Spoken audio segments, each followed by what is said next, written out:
I think that's in part because when you can get people to accept a lie, when you can get people to accept and forgive a crime, psychologically your power over those people is as high as it could possibly be. If you can get people to say 2 + 2 is 5, you control those people, as we know from Orwell's famous book.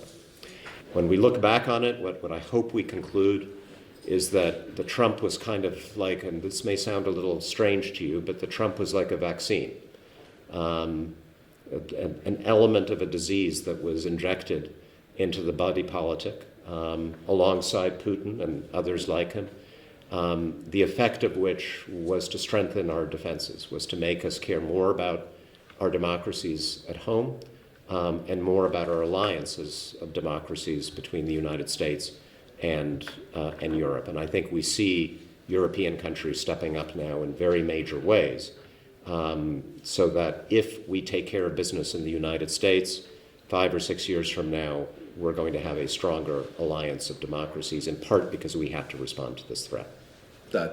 Fortunately, that one beacon, at least on my part, of hope that I see is that it's the rise of these independent journalists who are risking their lives, not only in the United States, and we've seen it all over, whether it is in Ukraine, in Gaza, and wherever in the world, to report what is happening.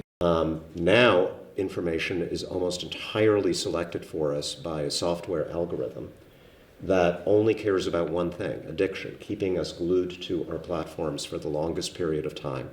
And the way they do that is by triggering our more negative emotions of hate and fear, separation from others.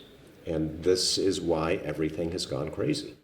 It is crucial to reflect on the enduring values that bind us together as democracies. And the constitution of our nations serve as a guidance for us through times and triumph and turmoil.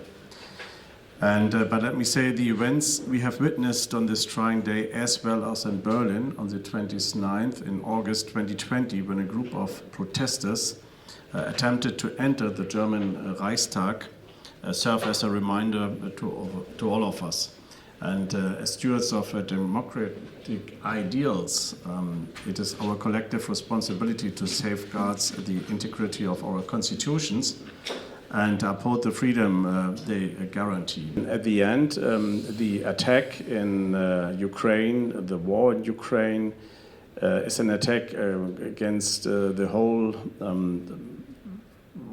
peace order in Europe. Ukraine has to win this war, and therefore we have to deliver more equipment. I think in classic political terms, there will be plenty of things that continue to divide us, because in as much as the Biden administration was heralded as the last transatlanticist in the White House, there are plenty of differences on policy between both sides of the Atlantic that will force new creativity and diplomacy, new understanding of both sides, much more nuanced, much more dedicated.